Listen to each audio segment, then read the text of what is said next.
You know how life can sometimes feel like a constant uphill battle? It just leaves you feeling drained, totally overwhelmed. If you've ever felt that way, you know how hard it is to find even a moment of peace. Well, today, we're going to dive into a way to find that strength and rest, and it's all rooted in a very specific promise. Okay, let's just be real for a second, because this is why we're here. Do you feel like you're constantly laboring, just carrying this heavy weight around? That feeling of being tired, burdened, or even just plain broken?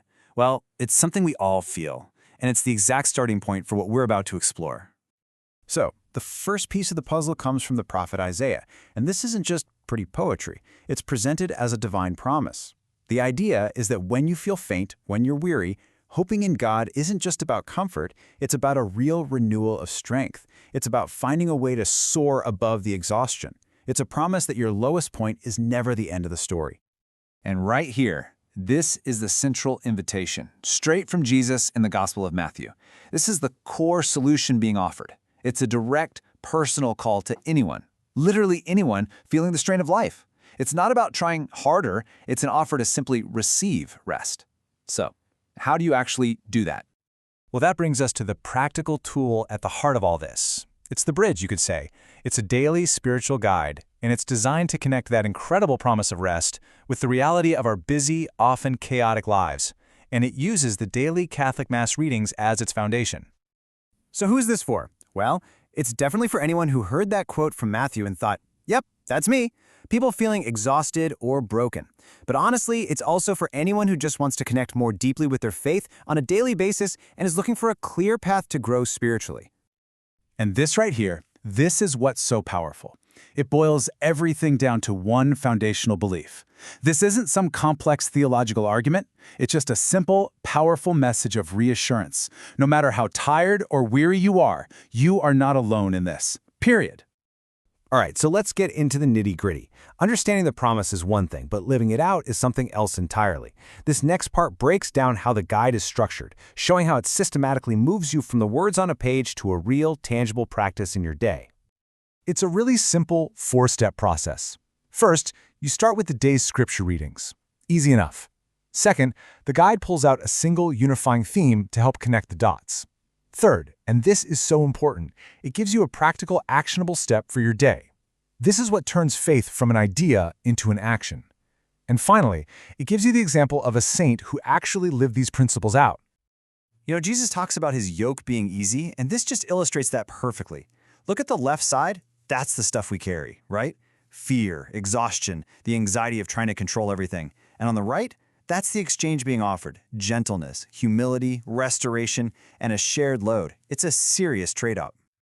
So how do you actually make this trade? This is where the guide's approach is just brilliant in its simplicity. It doesn't ask you to fix all your problems at once. I mean, that would just be another burden, right?